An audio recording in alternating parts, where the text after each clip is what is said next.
Never saw a man meet death with finer courage. Don't let us stay in there too long.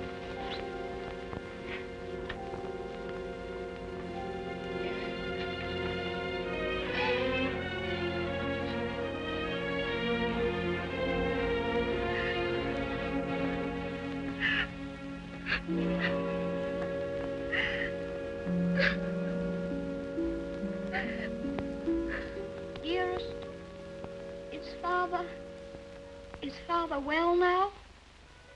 Yes, dear. He's well. He's quite well. But we have no one left now but each other. No one at all. My baby.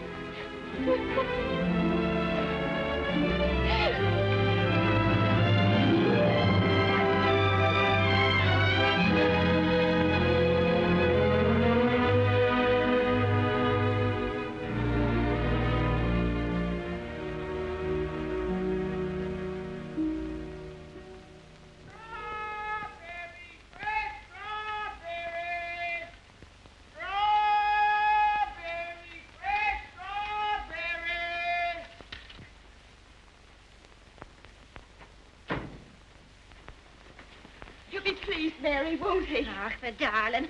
To think of him getting the like of that for his birthday. Sure, he'll be the happiest boy in all Brooklyn till he falls off of it. Yeah.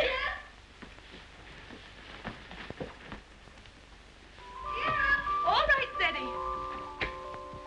Oh, dearest. Look. Mary's brother, Michael, has made it for me. And Mary's given me this book. It's The Adventures of Robin Hood and His Merry Men. Listen. Back, varlets, touch maid Marian at your peril. However many you be, I defy you all. See, dearest, you're maid Marian, and I'm Robin Hood. They crowd around you. I'll never leave your side, however many there are. Oh. Now, dearest, you cry out, help me, Robin Hood. Help me, Robin Hood. Help. Varlets, no, I've got... Oh. Help. There. Oh. Isn't that... You like it? Oh, my... Of all the events in my life, this is the most magnificent. Do you really like it, darling? It's what you wanted? It's exactly what I wanted. Oh, I do hope it is. Only you will be careful, won't you, and not let it run away with you or anything. I suppose I'm about the safest bicycle rider in the whole of Brooklyn. Do you mind that now, huh? No? Can I ride it now, dearest? Can I go now? Oh. I can't wait 1 minute. Mr. Hobbs has to see it, and Dick. Can I go now, dearest? At once? Yes, dear, only do be careful.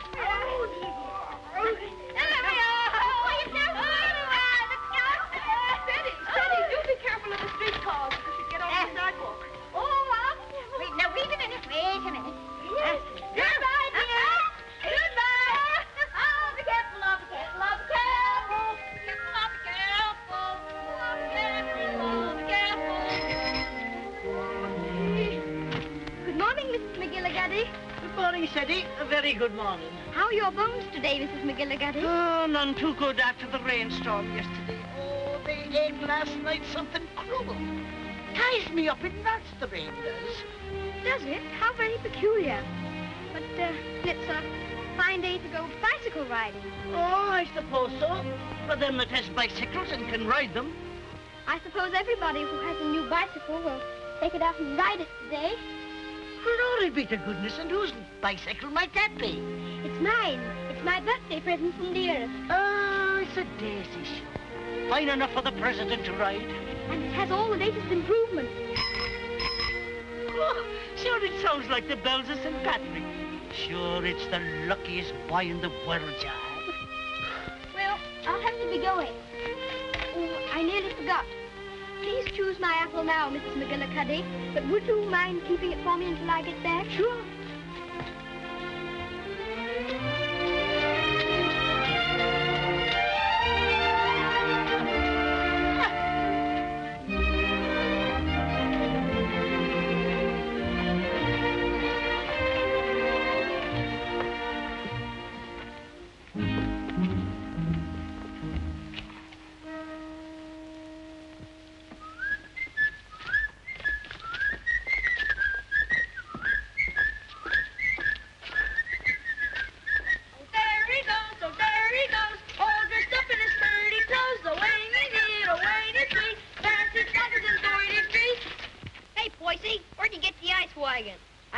get by, please? Give us a little ride, will you, Bub?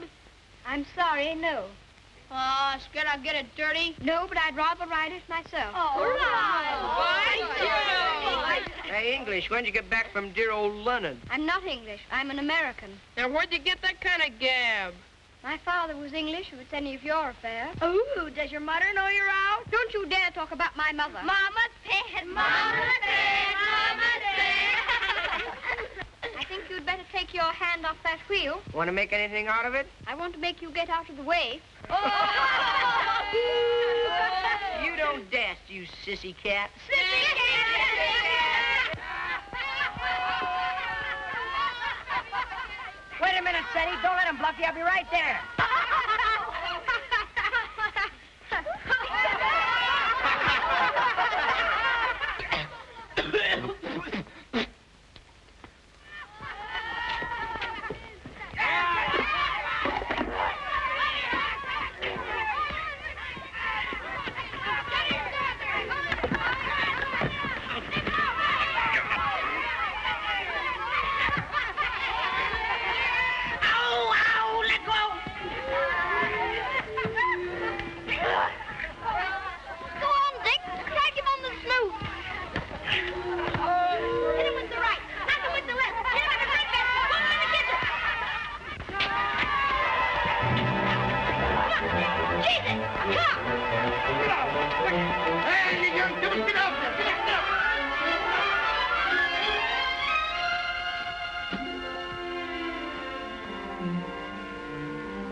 Why couldn't that copper leave us alone? We had him licked.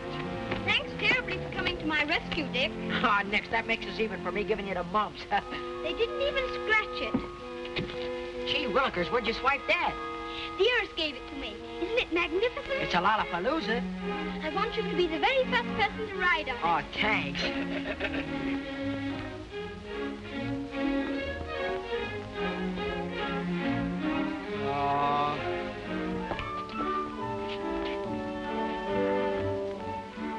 Thank you very much for your assistance, Mr. O'Brien. It's a pleasure, Sadie, my lad. Of course, I think we might have won anyway. Sure, and don't I know it? But I had to keep you from committing murder. I tell you what, Dick, I'll just go once around the block, and then you can ride it down to Mr. Hobbs' store. Make it later, 'cause right away I gotta go see my brother Ben off. He's going out west. Who is he? Where? Texas? No, Chicago. Oh, that would be splendid, riding Mustangs and shooting bears. Here's my brother Ben now. Come on, Dick. I've got to leave. Well, come on down to Mr. Hobbs' store as quickly as you can.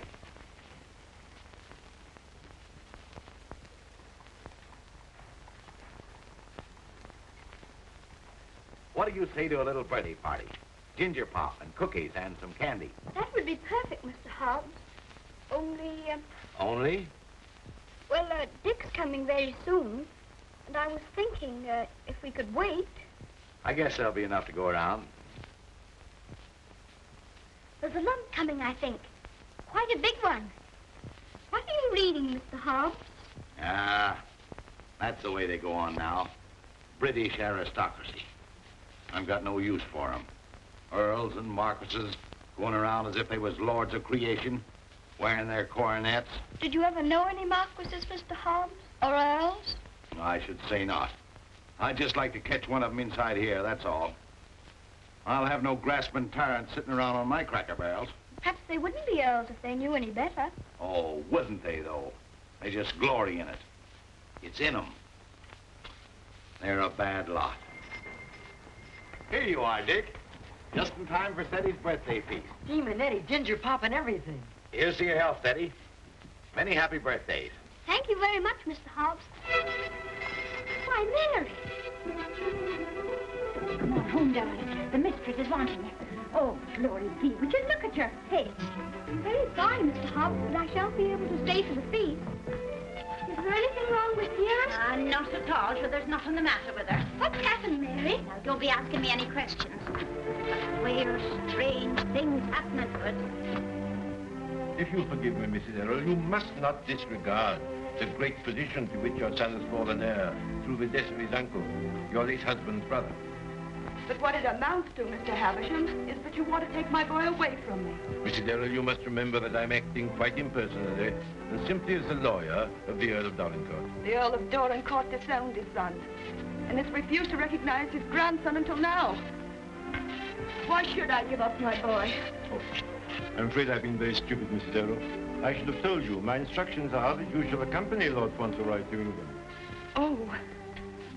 However, I must remind you that Lord Dorincourt is not very friendly toward you. He's an old man and has always had very strong prejudices against America and Americans and was bitterly opposed to his son's marriage. He's fixed in his determination not to see you. You will live at the lodge, and a suitable income will be provided for you. The only stipulation is that you make no attempt to visit your son at the castle, nor even enter the park gates. There's your sister, Mary. Hello, Bridget. Why, what's the matter? Mrs. Michael, it's worse. We've no money and we can't pay the rent. I don't know what I'm going to do about the children. I'll let you not be bothering me now, Bridget. I've more important things to attend to. I wonder what your husband's wishes would have been in this matter. You knew my husband? Yes, I knew Captain Errol well and liked him, as everybody did. He was greatly attached to his old home. Yes, I know. He, above everyone, would have appreciated what this means to your son, the very great advantages he'll have. Yes, you're right. My husband would have wished it. Mr. Havisham, I must ask you to let me tell Teddy about this in my own way and in my own time. He must never know his grandfather dislikes me. If he did, it would make it harder for them to be friends. Very well. Your son will thank you for this when he's a man. I hope his grandfather would love Teddy. He has a very affectionate nature and has always been loved.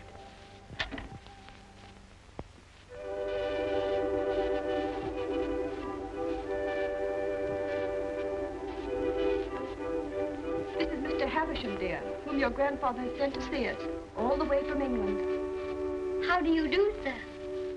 So this is little Lord Fauntleroy.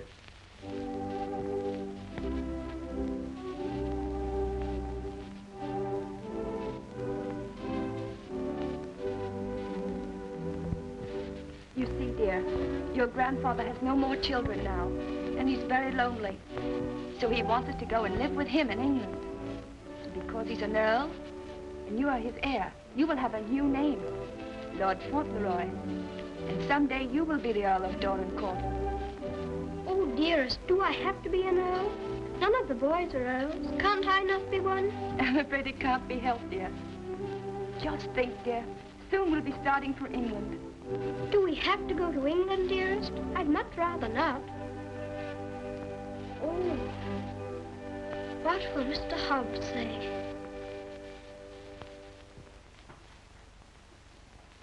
Anything else, ma'am? How much is your table butter? 13 cents a pound, ma'am. 13. Why, the last I bought was only 12.5 cents. That must have been last month. It's 13 today. Oh, indeed. Well, never mind the butter. Heavens and earth, if prices go any higher, we'll all starve to death. Nay. Good day, ma'am. Hello, Sadie. What's the matter? Mr. Hobbs, do you remember what we were talking about yesterday morning?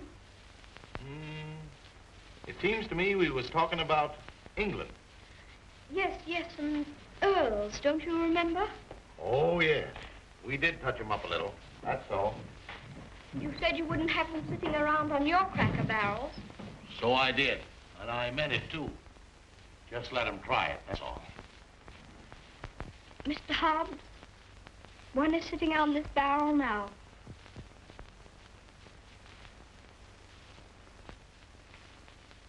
What? Yes, I am one. Or I'm going to be. I won't deceive you, Mr. Hobbs. It's the heat.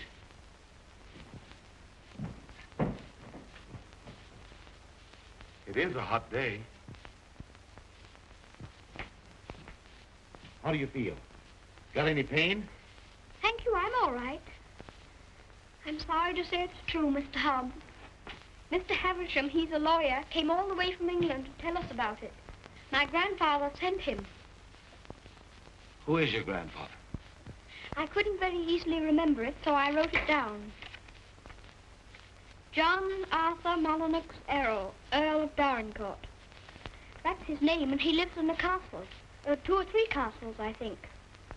All his sons have died now. That's why I shall be an earl. Now I'm Lord Fauntleroy. Well, I'll be jiggered. One of us has got a sunstroke. Oh, no, we haven't. We'll have to make the best of it, Mr. Hobbs. What did you say your name was? Cedric Errol, Lord Fauntleroy. Well, I am jiggered. Well, you always did talk more English than American. You think there's no getting out of it? I'm afraid not, Mr. Hobbs. Dearest says that Father would wish me to do it.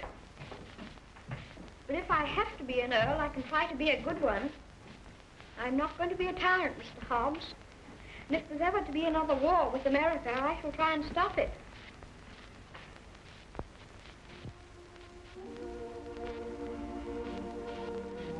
England's a long way off, isn't it? It's across the Atlantic Ocean. That's the worst of it. Perhaps I shan't see you for a long time. I don't like to think about that, Mr. Hobbs. Well, the best of friends must part.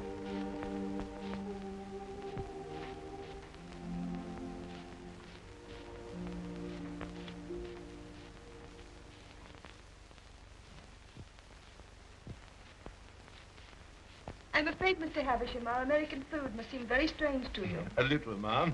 I find that muffins are biscuits and biscuits are cookies. But the cooking's excellent.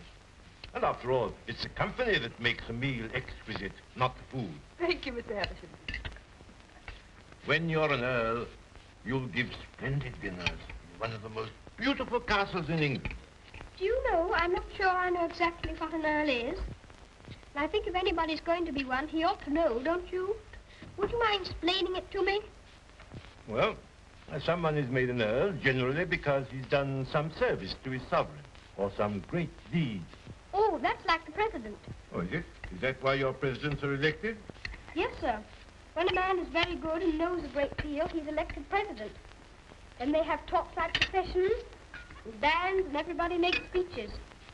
I used to think perhaps I might like to be president, but I never thought of being an earl. No, being an earl is rather different from being a president. An earl is generally of very ancient lineage.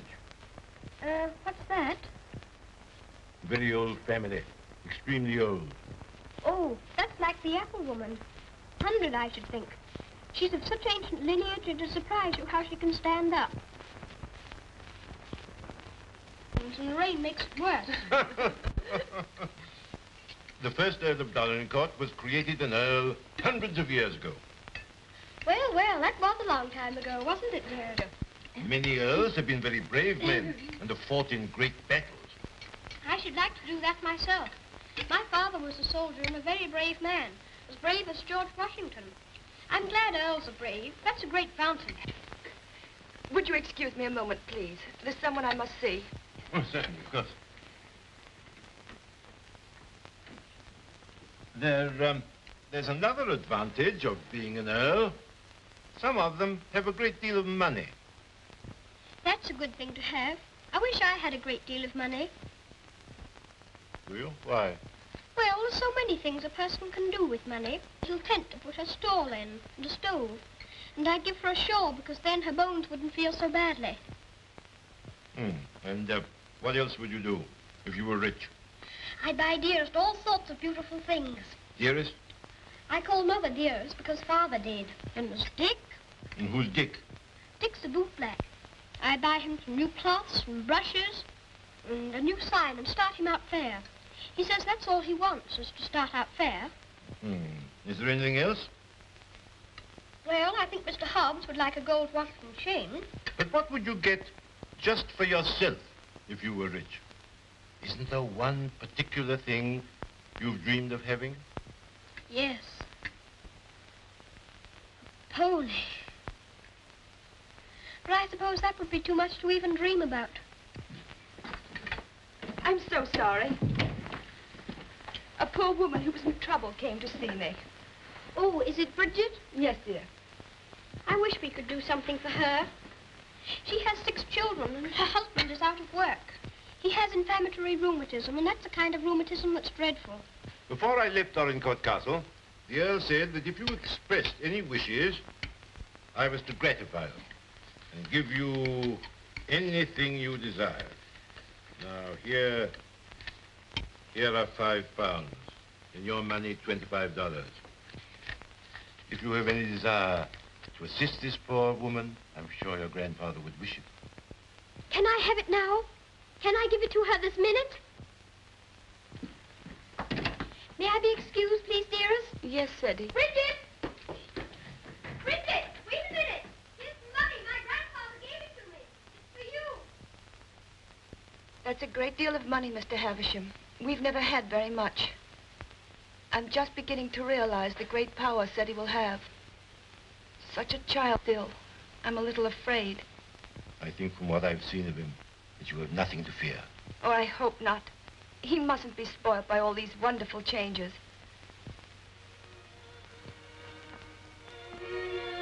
She cried. She said she was crying for joy. I never saw anyone cry for joy before. My grandfather must be a very good man. It's more agreeable being an earl than I thought it was going to be. In fact, I'm almost quite glad I'm going to be one.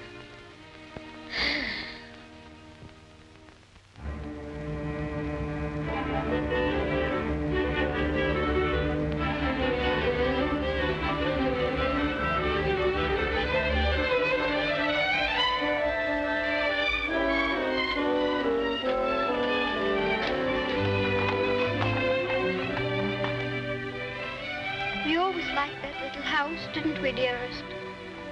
We always will like it. Yes, darling. Yes.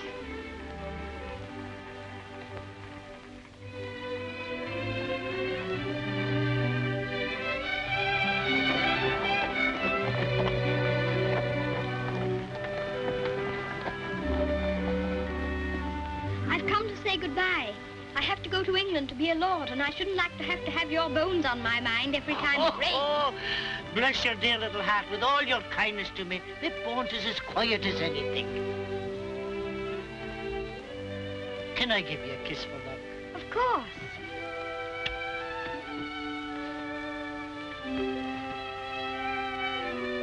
Here's an apple to eat on the boat. Thank you very much. Oh, no, darling. Why should you pay? As my late husband used to say, this one's on the house. Thank you again. Well, goodbye. Goodbye, darling.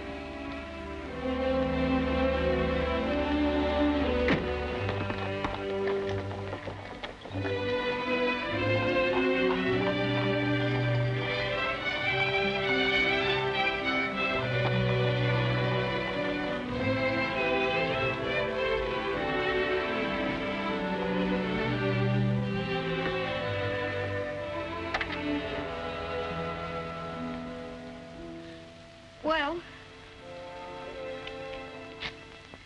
Well, well, well, well, goodbye. I hope trade'll be good. Gee, if trade gets any better, I'll be rolling around in diamonds and pearls. That would be splendid, wouldn't it? I hope you have every sort of luck and happiness. Thanks, same to you, and I hope you think about us sometime when you're way over there, as they say, on foreign soil. I'll think about you all the time, and I'll write to you, and you must write to me. Here's where you send your letter. Gee, I wish he wasn't going away. Thanks, mister, for all the swell things you've done for him. He certainly deserves it. He's a game little kid. Gee, I almost forgot. Yeah, I bought this for you. It's a handkerchief. You can use it when you get among them swells. Oh, Dick, it's beautiful. It's extraordinary. I'll use it always. Thank you, Dick. Thank you very much. Well, goodbye. Well, goodbye.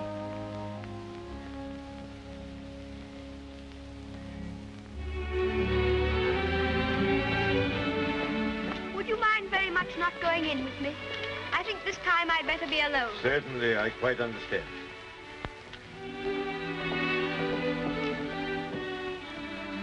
This is for you, Mr. Hobbs.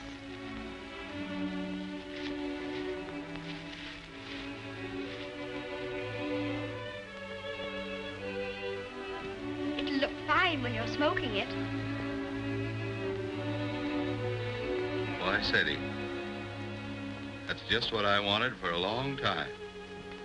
This is my real present, Mr. Hobbs.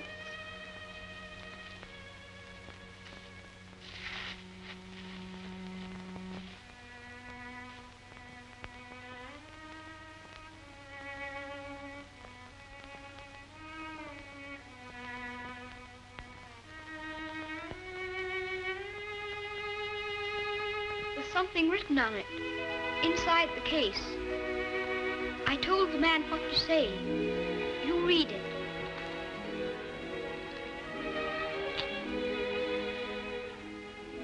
From his oldest friend, Lord Fauntleroy, to Mr. Hobbs. When this you see, remember me.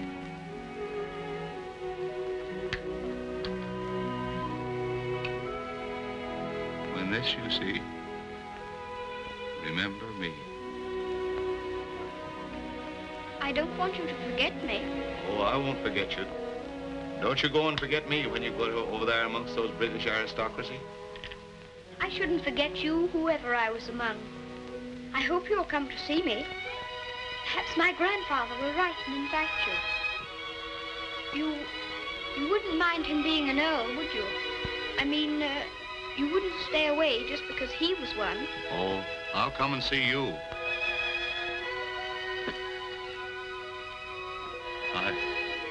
I won't be able to help myself.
Castle, dearest? No, this is Court Lodge, where you're...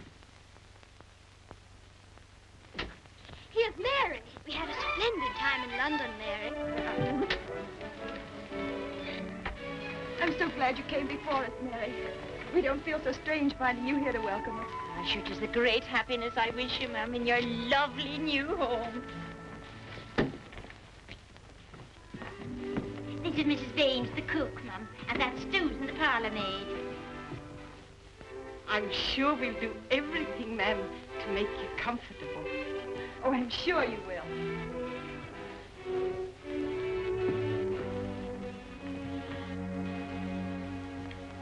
I must say goodbye.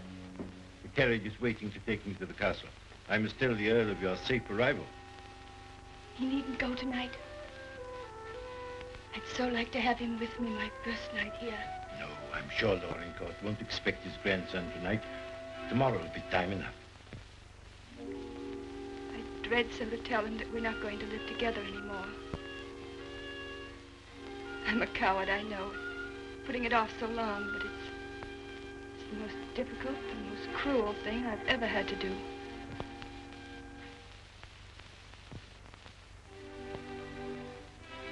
I wish you'd tell his lordship, please, that I'd rather not have the money. You mean the income he wishes to settle on? I have a little money of my own. It's quite enough to live simply on. I must accept the house, of course, because that makes it possible for me to be near Seti. I'm grateful to him for that, but... He'll be very angry. He won't understand it at all. I think he will understand. He must understand that I can't accept money from a man who hates me so much that he's separating me from my boy. I'll deliver your message.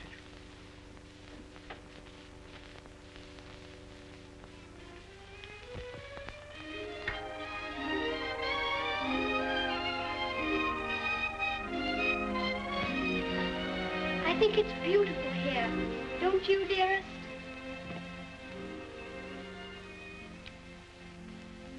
Seti, darling, there's something I must tell you.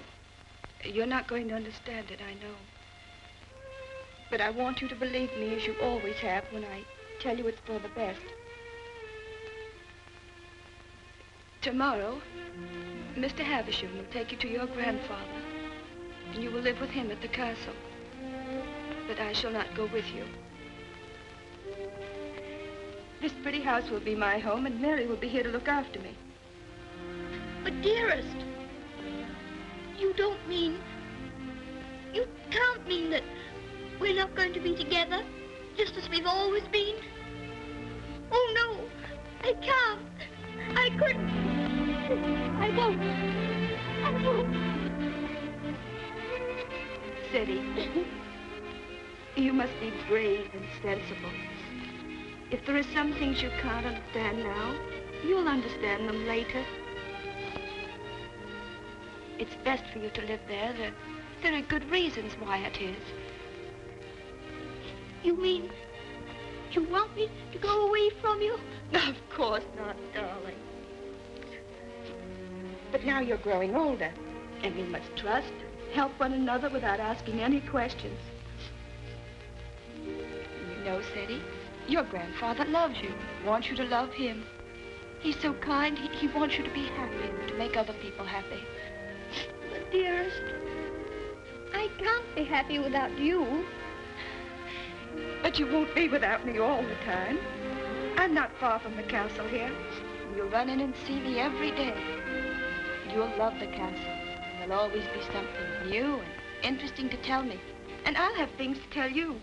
Oh, Seti, we'll have such good times together. We'll be finding things out, both of us. We'll be explorers. Yes. Like Mr. Stanley and Mr. Livingston. That'll be exciting. And every night, when it grows dark, I'll put a candle in the window to guide you through the jungle, Mr. Stanley.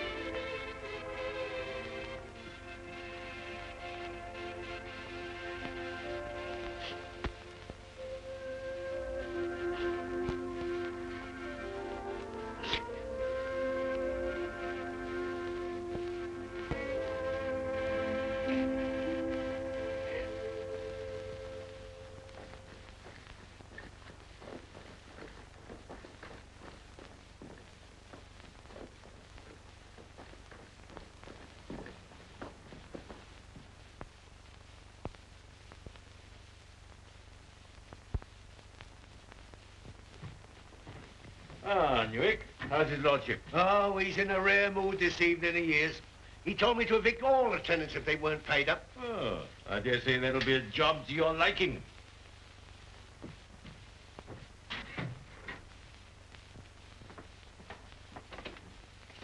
Oh, sir. Ah, Purvis. Glad to see you again. I'm very glad to see you, sir. Oh, idiot! Do what you're told. Read what's ordered. Gout. Oh, yes, sir. These last few weeks have been the worst I've ever known, sir. I'm surrounded by a lot of incompetent nincompoos. Shut the door, you blockhead! I can't stand him no longer, Mr. Purvis. He's too much for any man. Cursing and swearing and calling people out the names like he does. And it ain't just today, it's every day. Thomas, you brought in the 63 port. He prefers the 51. Oh, I to know he didn't say.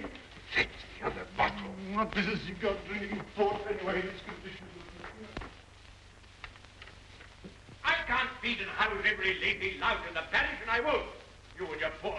I've had enough of them. But, my lord. Mr. Mordaunt is with him, sir. I said all I had to say, and now I say good night. Good day, my lord. Good day. beg your How do you do, Mr. Havisham? Mr. Mordaunt. Mr. Havisham, my lord.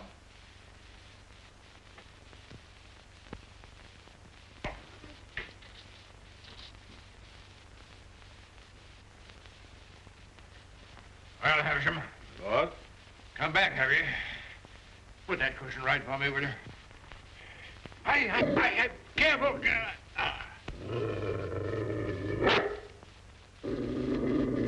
What's full of hot needles?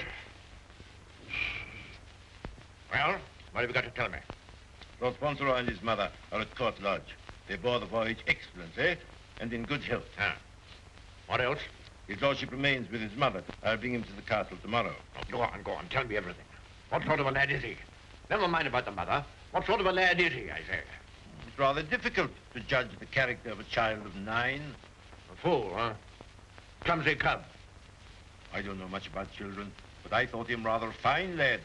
Healthy, well grown, eh? Apparently healthy, quite well grown. Straight limbed, well enough to look at.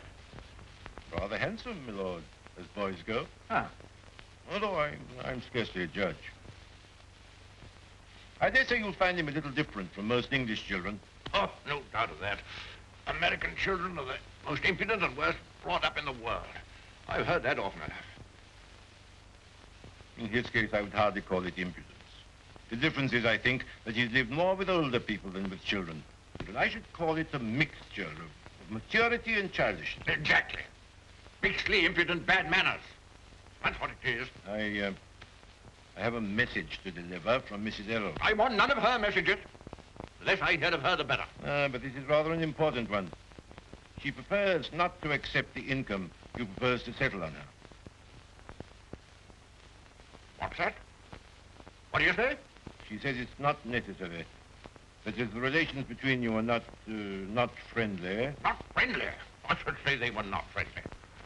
Mercenary, sharp-voiced American.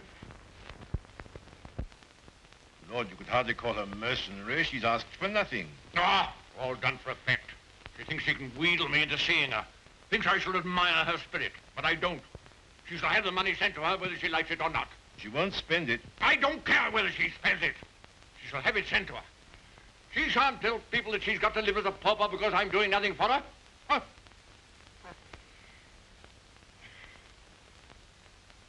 I suppose she's poisoning the boy's mind against me, too. No. I have another message that'll prove to you she's not done that. I won't care.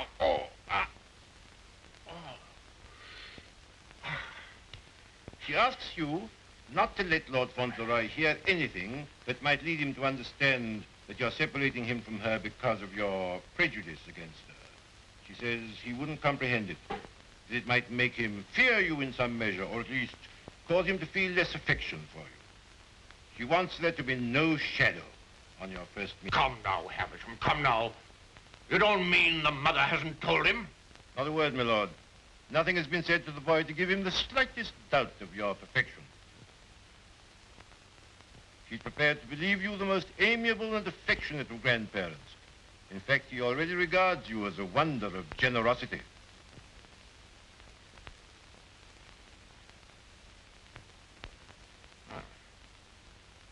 Huh? I would suggest, my lord, that Fauntleroy's impressions of you depend entirely upon yourself. I make a further suggestion, that you'll succeed better with him if you take care not to speak slightingly to him of his mother. The boy's only 9. Nevertheless, those 9 years have been spent at his mother's side. She has all his affection. So he thinks me generous, eh?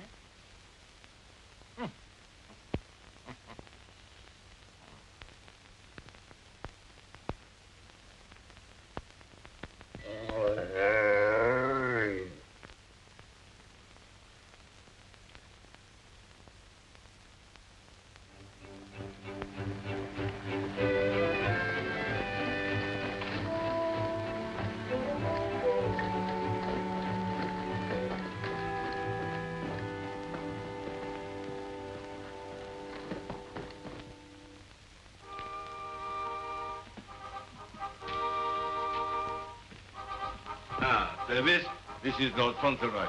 My lord. How do you do? Thank you, my lord.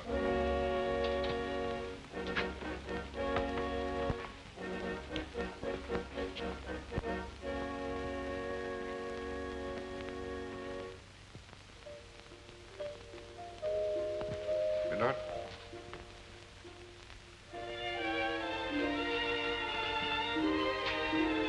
This is Lord Fauntleroy, Mrs. Mellon.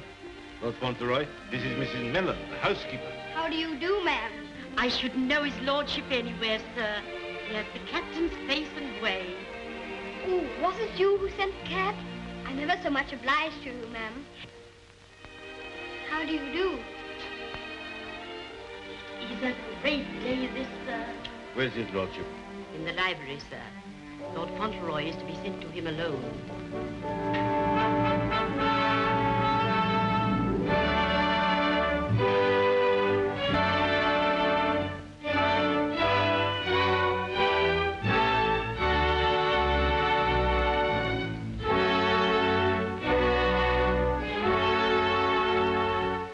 Lord Fauntleroy, my lord.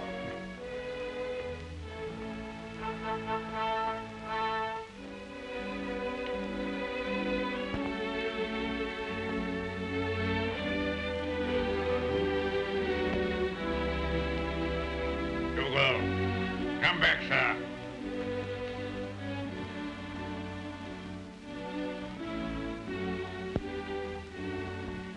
How do you do, sir?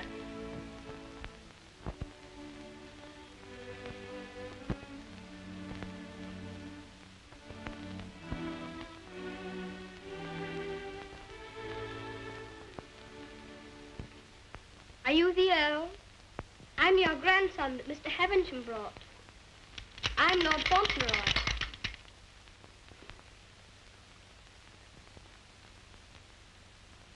I hope you are quite well.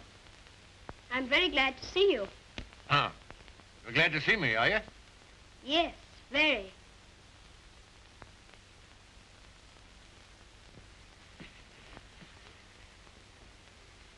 I kept wondering what you would look like if you'd be anything like my father. Oh, and am I? Well, I don't think you are, very. You're disappointed, I suppose. Oh, no. Of course you would enjoy the way your grandfather looked, even as kind to him as you've been. Oh, so I've been kind to you, have I? Yes. I'm ever so much obliged to you about Bridget and the apple woman and Dick. Bridget, Dick, apple woman? They were particular friends of mine. You know, they were the ones you gave me all that money for. The money you told Mr. Havisham to give me if I wanted it. Oh, the money you were to spend as you liked, eh? So you spent it all on these people, did you? Bridget, Dick, and the apple woman. Yes, and I gave Mr. Hobbs a gold watch and chain and a pipe. I put some poetry in the watch. It was, "When this you see, remember me." I'm going to miss Mr. Hobbs very much. Who is Mr. Hobbs? He was our grocer. Fancy vegetables and groceries, you know. He's my closest friend. Mr. Hobbs is a very clever man. Do you know he can recite the Declaration of Independence right through? Oh. What's the matter? I just remembered you might not like to hear about the Declaration of Independence. I forgot you were an Englishman. Huh? You forgot you were English too, didn't you? Oh, no, I'm an American. You are English. Your father was an Englishman. I was born in America. You have to be an American if you're born in America. You don't... I beg your pardon for predicting you. Mr. Hobbs says that if there's ever to be another war, that I should have to be an American. But I promised him that if there were to be another war, I should try to stop it. You would? Dinner is served, my lord. Now, be careful, man. Be careful. Careful, man, careful. Oh. Would you like me to help you? You can lean on me, you know. Once when Mr. Hobbs hurt his foot with the potato barrel falling on it, he used to lean on me. You think you could do it? I think I could. I'm very strong. I'm 9, you know. You lean on your stick on one side and on me on the other. Well, you may try. Just lean on me. I'll walk very slowly. Don't be afraid of leaning on me. I'm all right, if it isn't a very long way. You see that old fellow in red velvet? He was the 10th Earl of Dorincourt. King George I decorated him for services during the war with Spain and Austria. He was tremendously strong. Bend a bar of iron between his hands. You get your strength from him. How very interesting. Did you ever try putting your foot in hot water and mustard? Mr. Hobbs used to. Arnica is a very good thing, too, they tell me. Ah, thank you. I'll try it.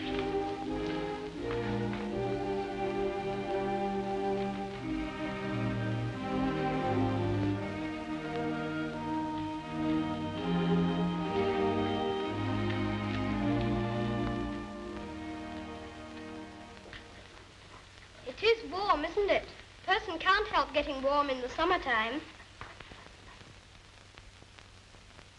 Great heaven! What's that? It's a present from Dick. Isn't it beautiful? When this I see, I shall always remember Dick. Yes, I should think you would. It'd be difficult to forget him. Dick's a professional bootblack. You'd like him. He's so square. Square? He wouldn't cheat anyone or hit a boy under his size. Huh? Very praiseworthy. eh? Thank you.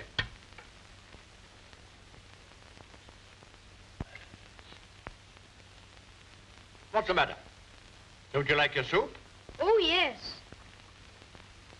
I was just wondering. Wondering? Wondering what? You don't wear your coronet all the time, then? No. It doesn't become me. Mr. Hobbs said you wore it all the time.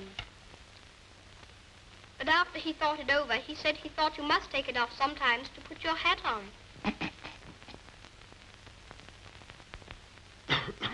Yes, I take it off occasionally.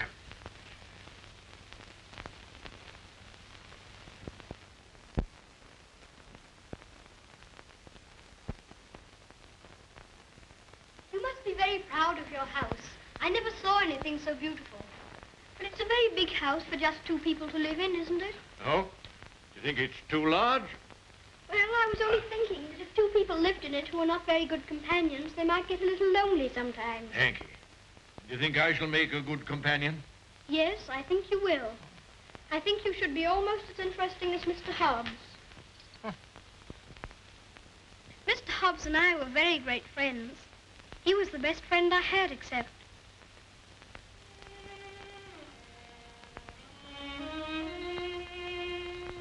Fauntleroy, what are you thinking of? I was thinking of Dearest. Who is dearest? She is my mother.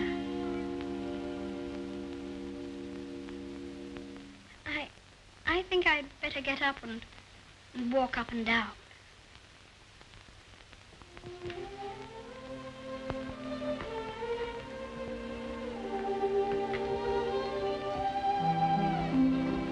very nice dog. He's my friend. He knows how I feel. How do you feel?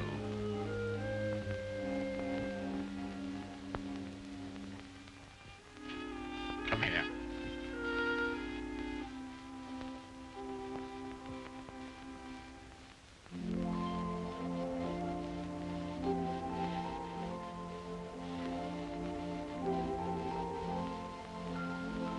You see, I never was away from my own house before. It makes a person feel a strange feeling when he has to stay all night in another person's castle instead of his own house. But Dearest is not very far away from me. She told me to remember that. And after all, I'm 9, you know. And I can look at the picture she gave me. Look, you press the spring and it opens, and there she is.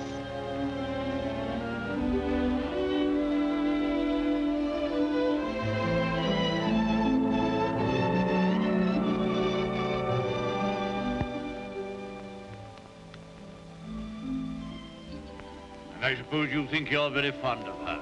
Yes, I do think so, and it's true. Mr. Hobbs and the others were my friends.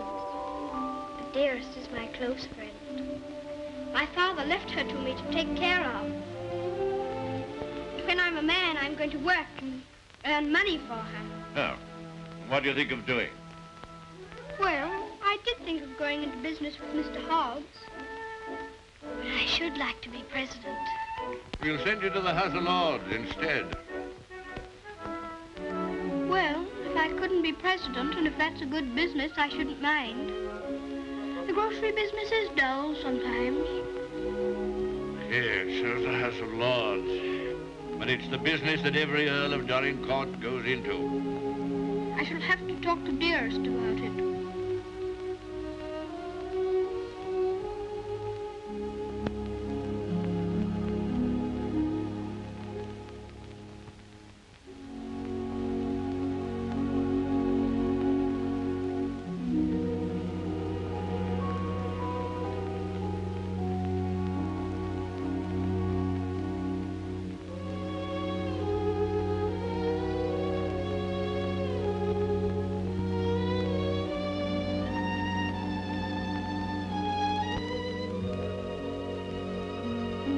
Good night. God keep you all the night. Morning, Thomas. Good morning, sir. His lordship. In the library, sir. And such goings on I never heard in all my life. Do you think it'd be all right for me to see him? Oh, yes, sir. He's expecting you.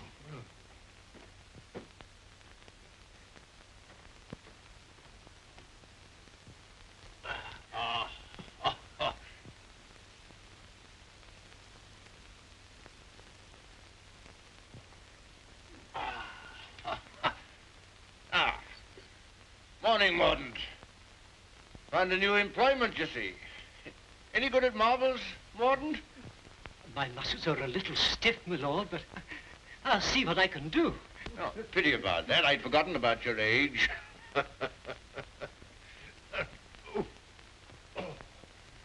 This is the new Lord Fauntleroy.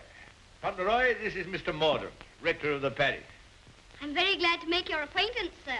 I'm delighted to make your acquaintance, Lord Fauntleroy. Well, what is it this morning, Mordaunt? Who's in trouble now? It's one of your tenants, my lord. Higgins of Edge Farm. York has told him that if he doesn't pay the rent, he must leave the place. He's a bad tenant. Always behind, Newick tells me. He's devoted to his wife and children. If the farm is taken from him, they may literally starve. That's like Michael. Huh? I forgot we had a philanthropist here. Come here. What would you do in this case?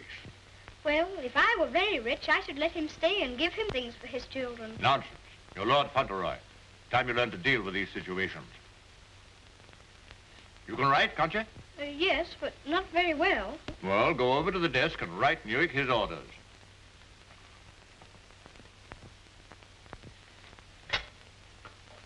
Now, what must I say? You must say, Higgins is not to be interfered with for the present.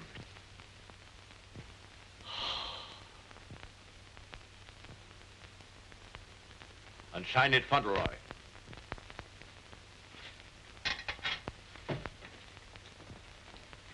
Do you think it will do?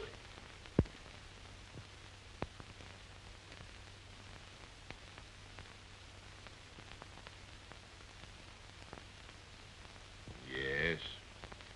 Higgins will find it entirely satisfactory. Mr. Hobbs always signed his letters that way, and I thought I'd better say please. Is that exactly the right way to spell interfered? Well, it's not exactly the way it's spelled in the dictionary, but... I was afraid of that. Yes, Higgins won't complain of the spelling. I think you must be the best person in the whole world. Don't you, Mr. Mordaunt? I shall write and tell Mr. Hobbs. Oh, and what'll you tell him? I shall tell him I think you're the kindest man I ever heard of, and that you're always thinking of other people and making them happy, and that I hope when I grow up I shall be just like you. Just like me. There you are, Morden. Take that with you. I will indeed. This is good news. Thank you, my lord. Oh, don't thank me. Thank Fauntleroy. Thank you. Goodbye, sir. Goodbye.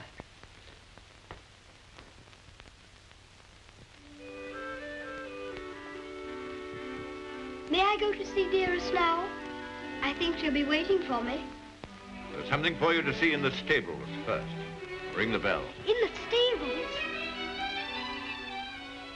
If you please, I'm very much obliged, but I think I'd better see it tomorrow. She'll be expecting me all the time. Ah, very well. We'll order the carriage.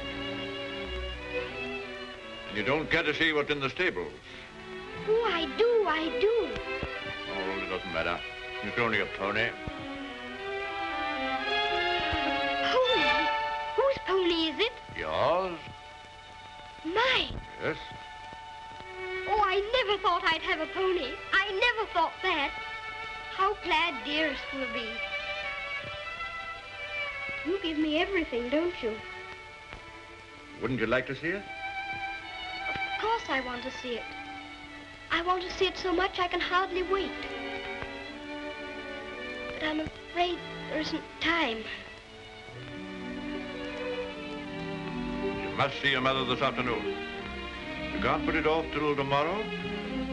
Why, she's been thinking about me all the morning, and I've been thinking about her. Oh, you have you? I'll ring the bell.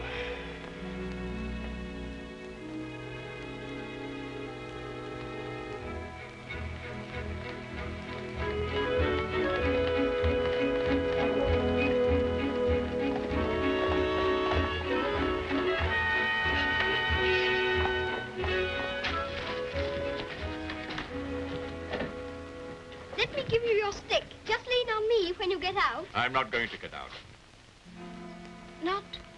Not to see Dearest? Dearest will excuse me. Go and tell her that not even your new pony would keep you away.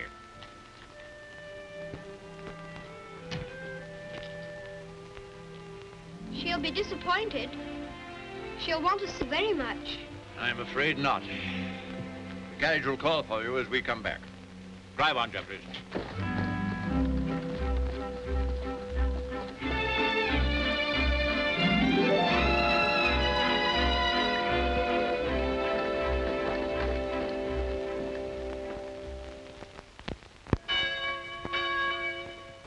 Shame, wanted from his own mother. Cook at Court Lodge was telling Sarah she'd never have worked for a sweeter lady, Mrs. Errol. The letter was written by the little gentleman his own self, signed with his name too. Fauntleroy, as large as life. The little precious. Aye, that's the mother. Pretty young thing, too. Good morning, ma'am. Good morning. God bless you, ma'am. Thank you. Good morning, ma'am. Good morning. It's his lordship coming to services. That's a new notion.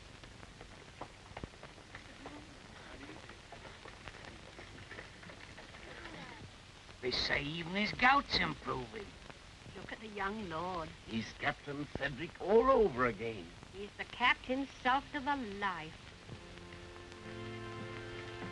How glad the people are to see you. Take off your hat while they're bowing to you. To me? How do you do? God bless your lordship. Long life to you. Thank you. Morning, my lord.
Some of your ancestors lived a few hundred years ago. Oh. Perhaps I got my spelling from them.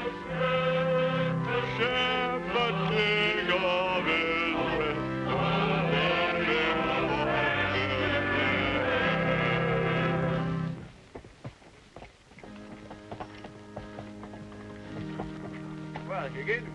Oh, is this Mr. Higgins? Yes, I suppose he's come to have a look at his new landlord. Yes, my lord. I understand his young lordship was kind enough to speak for me, and I thought I'd like to say a word of thanks. I've got a great deal to thank your lordship for. Oh, I only wrote the letter. It was my grandfather who did it. You know how good he always is to people. Is Mrs. Higgins well now? Yes, your lordship. The missus is better since the trouble was took off her mind. My grandfather was very sorry about your children having the scarlet fever. You see, Higgins, you people have all been mistaken about me. Lord Fauntleroy understands me. If you want a little reliable information on the subject of my character, apply to him. Get in the carriage, Fauntleroy.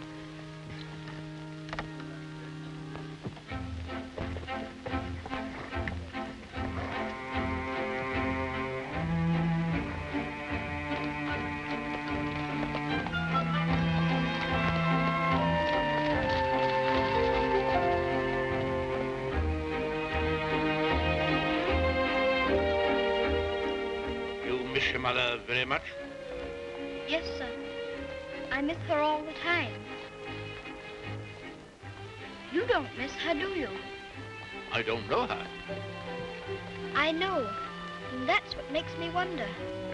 She told me not to ask any questions, and I won't, but... See her almost every day, don't you? Isn't that enough? We used to see each other all the time. And we could tell each other things without waiting. Well, don't you ever forget about her?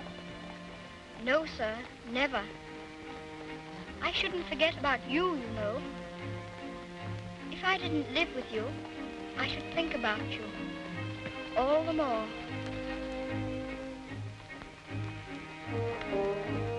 On my word, I believe you would.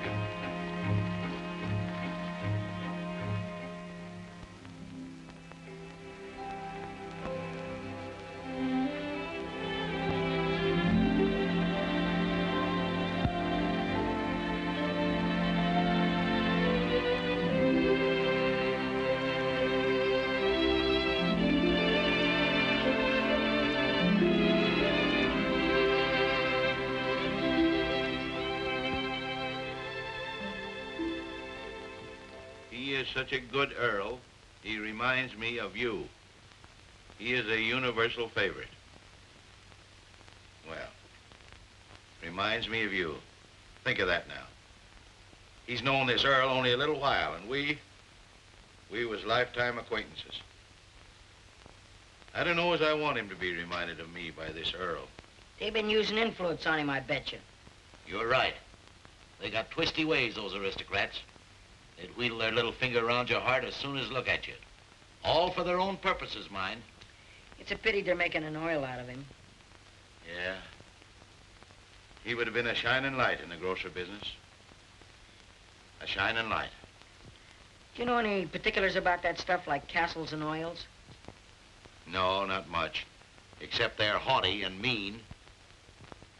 Sure as a Jim Dandy letter he wrote. Almost as good as seeing him. Only it ain't, of course. Oh, he was a plum daisy of a kid. I bet you sometimes he wishes he was back here. I do. You lonely? Oh, not so bad. Where you living now? Oh, me and two other fellas, we got a room in a lodging house. The other two fellas, they get drunk and fighting, but it's cheap. Oh, that's no sort of a place for a lad like you to be living. Now, look here. I got a clean, dry loft over my stable, and there's an old bed you can have. Why don't you come here and stay? Won't cost you a cent. Gee, do you mean that, Mr. Hobbs? Well, certainly I do. Yahoo! Gee, Mr. Hobbs, talking about oils, you ain't no oil, you're a prince. Oh, sure.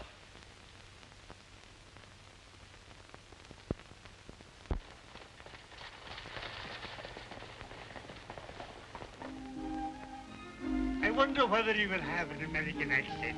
My dear, won't it be interesting if he has the Dorincourt eyebrows? When do we see the mother? Shh. I believe she's supposed to be kept in the background.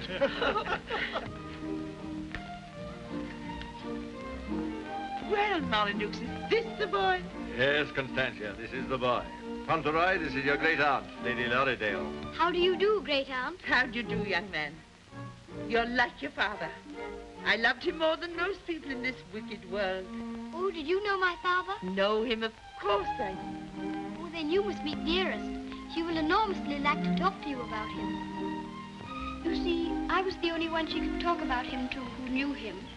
And I was so small when he... Yes, Fauntleroy, this is your great uncle, Sir Harry Lorridale. How do you do, sir? Here you're fond of horses. I'll confess to you, Constantia, that what you'll probably see for yourself. There's a risk of my becoming rather an old fool about him. Becoming? By the way, the mother, what does she think of you? I don't know. I haven't asked her. You must come over to Lorridale Park one day and see us. There's some new cocker puppies in the kennels. You shall have your pick. Oh, thank you very much indeed, Uncle. Only Dougal might be offended. You see, he's very fond of me, and I really shouldn't like to hurt his feelings. Hurt his feelings. That's a good one. Did you hear that, Connor? Hurt his feelings. This is Miss Herbert, Fauntleroy. I want you to be great friends with her. How do you do? Have you met Dougal? He shakes hands beautifully. Shake hands with Miss Herbert, Dougal. He's a great friend of mine. I like making friends, don't you? Yes, I do. May I be your friend? And Dougal. Oh, yes, if you please. Okay, Lumbago, Fortescue. Better, I hope. Thanks. Much better. I've known Dorincourt as well as anyone could know him for 35 years. And that's the first time he's ever bothered to inquire about my health. Most extraordinary. Havisham, you're late. What's kept you? Beg your pardon, my lord. I was detained by extraordinary news. News? What?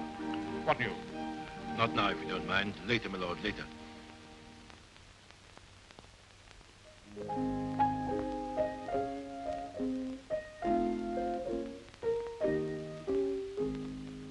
The young May moon is beaming, love. The glowworm's lamp is gleaming, love. How sweet to roam through Mona's grove, while the drowsy world is dreaming, love. Then awake till rise of sun, my dear. The sage's glass will shun, my dear. Or in watching the flight of bodies of light, he might happen to take thee for one, my dear. Charming, charming. What a sweet song. Delightful, my dear. Thank you, my dear, thank you. Do you like music? Yes, I like it when you sing it. Dear my Lord Fauntleroy, why do you look at me so? I was thinking how beautiful you are. Oh, Fauntleroy, make the most of your time. When you're older, you'll not have the courage to say that. Nobody could help saying it. Don't you think she's pretty, too? Well, we're not allowed to say what we think. Lord Fauntleroy shall say what he thinks. I'm sure he thinks what he says. I think you're prettier than anyone I ever saw, except Dearest. I think she is the prettiest person in the world. I'm sure she is. And I must tell her how kind you've been to me. I never was at a party before, and I've enjoyed myself so much. Oh, I beg your pardon.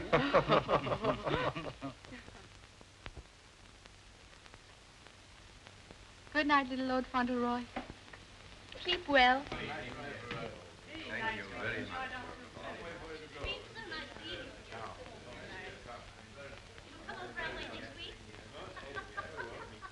Good night. So glad you came.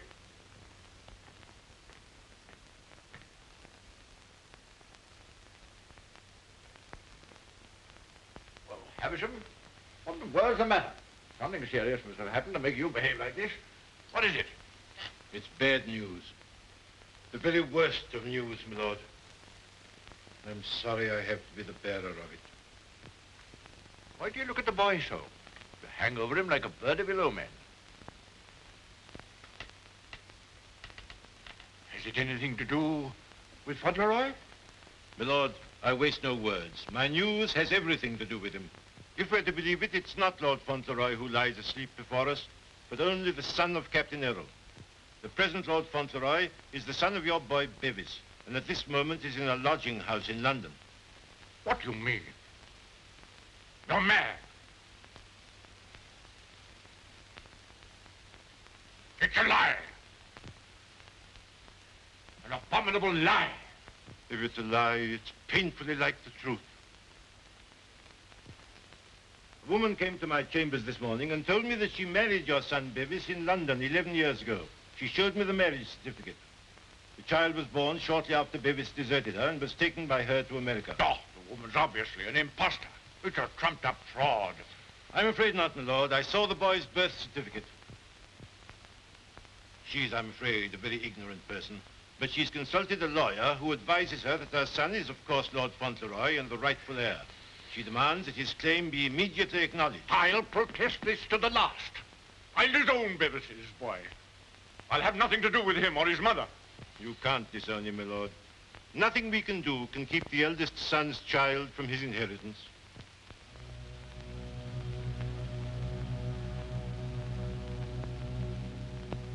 The woman you say is an ignorant, vulgar person, eh? She can hardly spell her own name. She's obviously uneducated and openly mercenary. And I objected to his mother. I suppose it's retribution. If anyone had ever told me I could be fond of a child, I wouldn't have believed them. I always detested children. I owe them more than most. But I'm fond of him. Oddly enough, he's fond of me. You know, Havisham, I'm not popular. I never was. But he's fond of me. Never was afraid of me. Always trusted me. Yes, Havisham. He'd have filled my place better than I filled it. He'd have been an honor to the name. You rang, my lord? Take Lord Fauntleroy to his room.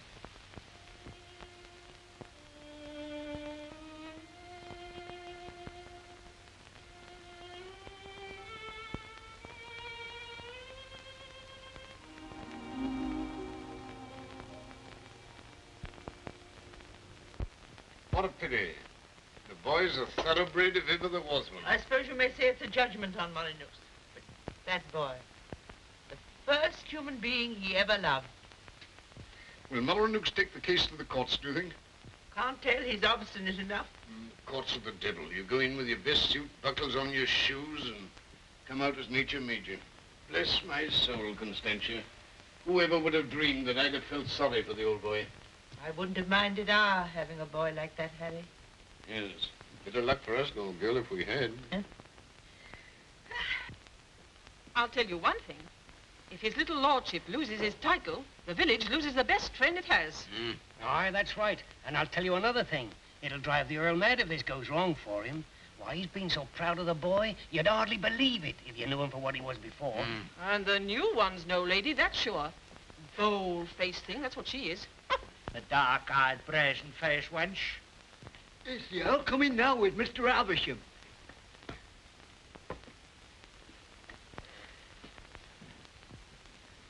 You've someone here calling herself Lady Fauntleroy. I want to see her.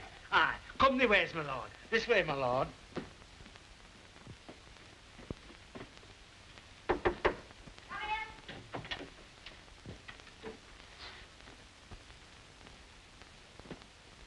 Earl of Dorincourt.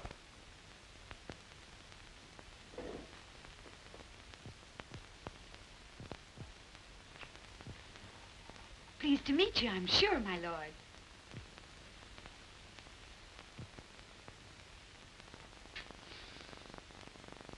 Bevis?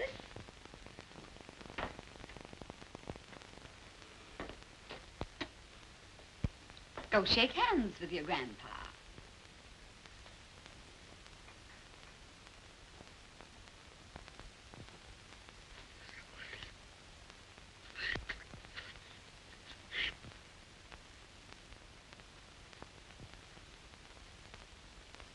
So that's the way you're going to treat your grandson, is it? Ah, you needn't try to look so fierce about it. He's your grandson, all right. Yes, my lord. We have proof of the young gentleman's birth. He is the son of the late Lord Fauntleroy. Allow me to introduce myself. Joshua Snade, at your service. My card. I've already had the pleasure of making Mr. Havisham's acquaintance. Lady Fauntleroy has placed all the evidence in my hands. I can assure you, my lord, it is sufficient to justify her case should it come into court. But may I suggest that we come to an arrangement and settle this matter amicably on a friendly basis? Friendly? Ha! Look at him staring at me as though I was dirt. Me, his own daughter-in-law. Oh, your son Bevis married me, all right. And a fine rotter he was. But he was the father of my boy, and I can prove it. Lady Fauntleroy, please. You may think you can fight me, but a lot of good it'll do you. They don't love you around here, and you know it. I've heard plenty about you and your dirty, snobbish pride. Plenty of pride you'll have when I'm finished with you. Unless you want to climb down off your high horse and get reasonable with your own flesh and blood. Lady Fauntleroy... You shut up. I'll stop at nothing, do you hear? I'll drag this case through every court in the land. I'll let the whole world know what you are. You and your precious son, Bevis, deserting me and his own child, a babe in arms. How I've suffered, heaven only knows. And you standing there looking at me and my boy as if we were scum. You ought to be ashamed of yourself. You say you married my eldest son. If that's proved to be true, the law's on your side. In that case, your son will be Lord Fauntleroy, and you will be provided for. But I warn you, the matter will be sifted to the very bottom. I'll only add that I want to see nothing of you or your boy as long as I live. After my death, you can, unfortunately, do as you please. Yes, you're exactly the kind of person that I should have expected my son, Bevis, to choose.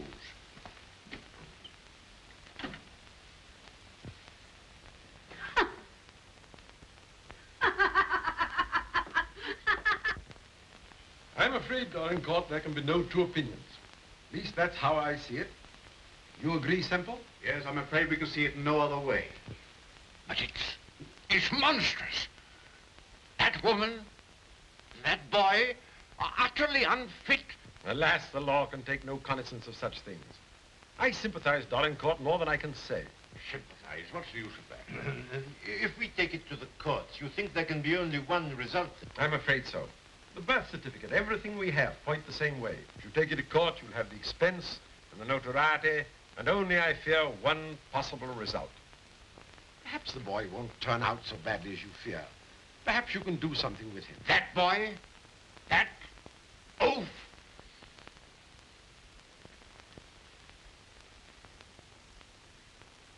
With the other one. Yes. I have no other course but to accept your judgment. Come, Havisham. Thank you, Lord. And you, Mr. Semple.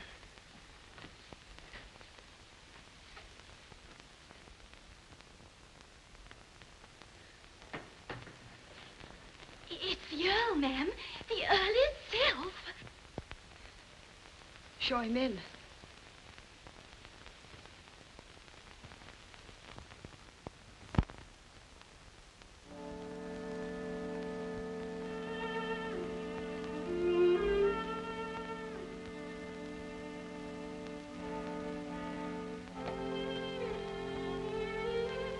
Mrs. Errol, I believe.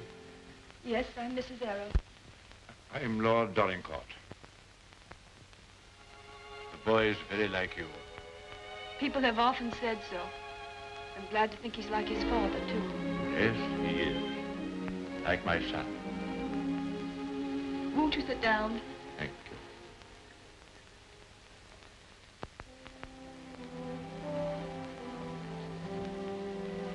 I've come to tell you that I've had the very best, the highest legal opinion. I'm sorry. This outrageous woman and her child. Perhaps she cares for him as much as I care for Seti, my lord. Her son is Lord Fauntleroy. Mine is not. Yes, I'm afraid you're right. Perhaps you would have preferred that Seti should not be the Earl of Dorincourt. It's a very magnificent thing to be the Earl of Dorincourt, my lord. I know that. But all I care about is that Seti should be what his father was. Brave, just, and kind, always. A striking contrast to what his grandfather is, eh? I haven't had the pleasure of knowing his grandfather. I know my little boy believes you. I know that Seti loves you. Would he have loved me if you told him why I didn't receive you at the castle? No, honestly, I think not. That's why I didn't wish him to know. Well, there are very few women who wouldn't have told him. Yes, Seti is fond of me. And I'm fond of him. I can't say that I was ever fond of anyone before. But he pleased me from the first. I'm an old man. I was tired of my life. But he's given me something to live for. More than that. More than that. I'm proud of him. I was satisfied to think that one day he'd be taking my place as head of the family. I'm miserable. Miserable.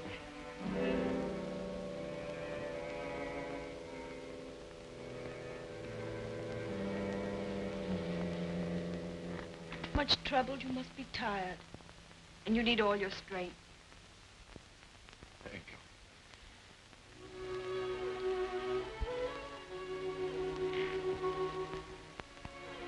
Perhaps it's because I'm miserable that I've come to you. I used to hate you. I've been jealous of you. This wretched, disgraceful business has changed all that. After seeing this repulsive woman who... Well, I felt it'd be a relief to come to you. I'm an obstinate old fool, I suppose. I know I've treated you badly. But I've come to you because the boy cares for you. And because I care for him.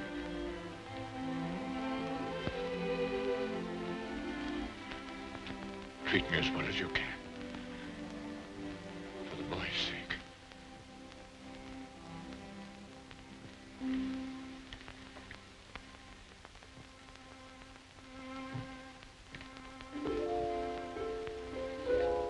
Whatever happens, he shall be provided for.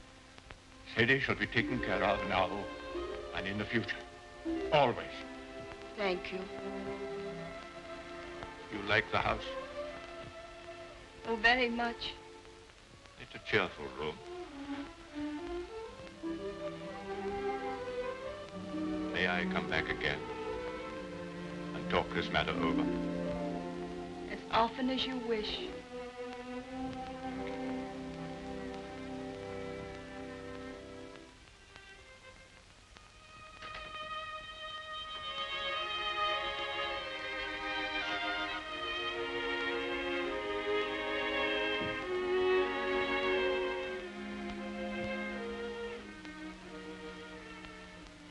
Bad news, haven't you? Yes. The worst. And I'm not Lord Fauntleroy anymore, am I? She's beaten me. Then the other boy, he will have to be your boy now, won't he? Like I was? No. But he'll have to live in the castle if he's Lord Fauntleroy, won't he? Common little brat shall never enter this place in my lifetime. I'll take care of that. Then I can still be your boy, even if I'm not going to be the Earl, just like I was before. My boy. Yes, you'll be my boy as long as I live. And by Jove, sometimes I think you're the only boy I've ever had. Then I don't care about the Earl part at all. I thought, you see, that the one that was going to be the Earl had to be your boy. That I couldn't be. I shall never take anything from you that I can hold for you. Come what may, you shall have all that I can give. All. And dearest, will her house be taken away from her? No. You can take nothing from her. Nothing from either of you. Come. Time to go to sleep.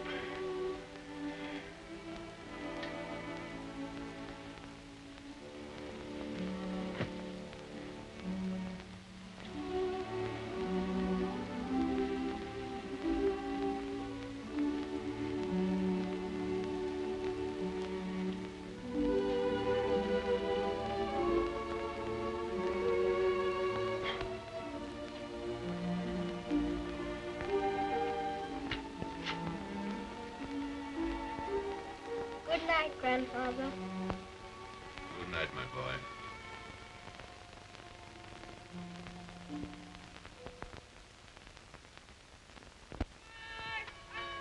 The aged Earl remains secluded in his castle and refuses to have any communication with the rightful heir.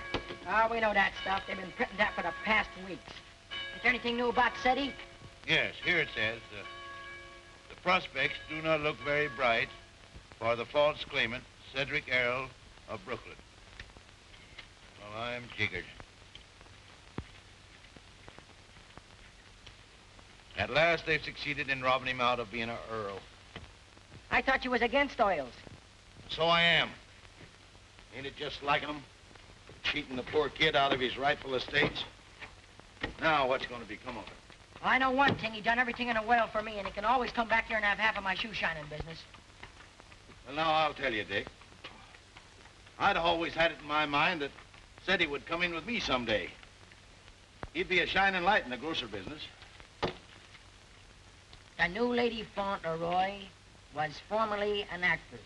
She is said to have played in New York and London. Continued on page 5. Here's a picture of her.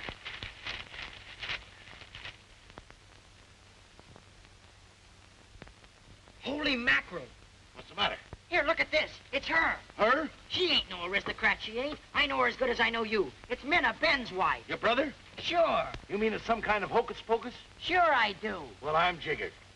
She was married before, but I never heard of her having no other kid but Ben's kid. You mean the one Ben went out to Chicago to look for? Sure. Maybe she had another kid in England. Maybe she did and maybe she didn't. We'd ought to do something about this. You're dead right we oughta. But we got to get the proper advice. Gee, I wished I knew Alderman Murphy. I know Alderman Murphy. You do? Yeah, come along. Let's go right now. Them Earls, they've always had a spite against us Americans ever since the Revolution. What a place.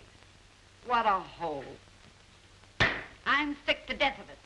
Cooped up here, week in and week out with nobody to talk to. You're complimentary. I wasn't meaning to be. And grateful. You're getting your money, aren't you? Business is business, you know. Business. I'm sick of business. I want some fun. Why don't you go up to London for a while? London? Not on your tintype. Nothing but please that old devil up at the castle better than to see me clear out. Well, I'll stay here in this rotten country pub. You've lived in worse places in your time, I've no doubt. That's none of your business. You keep a civil tongue in your head or I'll hand you your walking papers. I wouldn't. What do you mean? Just what I said. I wouldn't try anything like that, Minna. I'm Lady Fauntleroy to you. Men. Why, it's Lord Donegal. Why, this is a pleasure, a real pleasure, I'm sure. Won't you take a... Hello, Minna. Why, hello, Dick.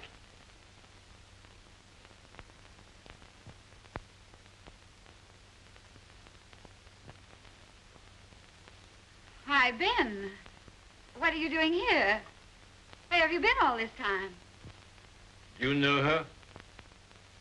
Funny if he didn't, seeing as how he was my second husband. Where's the child? What child? You know what child, our boy Tom. Oh, Ben. But you know, you must have heard. Someone must have told you. Told me what? It was pneumonia. Only 3 days and he was gone. It broke my heart. I meant to write you, but I didn't know where you were. If that's true, who is this boy you've got with you? That's none of your business, Ben Tipton. Can I see him? No, you can't. Tell us, please, why Mr. Tipton should not see your boy. Oh, hello, Uncle Dick. Well, I'll be jiggered. You shut up. You're a dirty pair, you are. Coming all this way to spy on me, trying to do me hurt. I'll have the law on you for the way you're hounding me. You... Silence! Come here, Tom.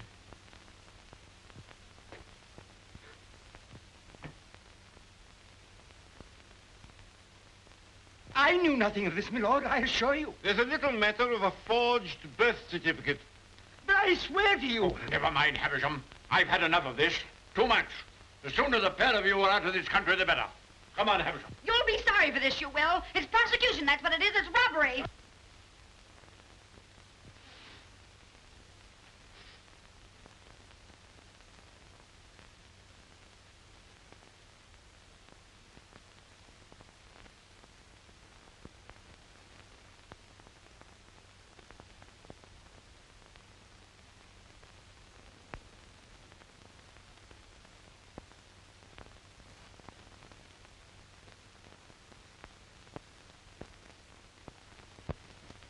This will be somewhat in the manner of a museum, my lord? Well, not exactly a museum, Mr. Hobbs. They're portraits of my ancestors. Your aunt's sisters? All of them? I'll be jiggered. Your great-uncle, he must have had a family. Did he raise them all? I mean that they were earlier distinguished members of the family.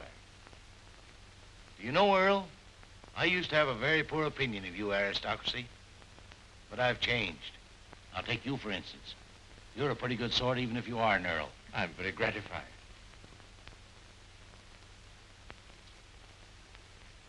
A bit gay, wasn't he? Yes, that's why I have the gout, Mr. Hobbs. Oh. And they was all earls, and said he's going to be one, and own all this. And he'll be worthy of it, Mr. Hobbs. Sure he will. All these earls. You know, I wouldn't have minded being one myself.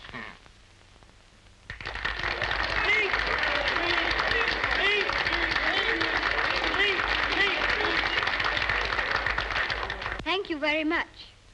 It's such a lovely day. I always like having birthdays, but never one so much as this because you're all so kind to me.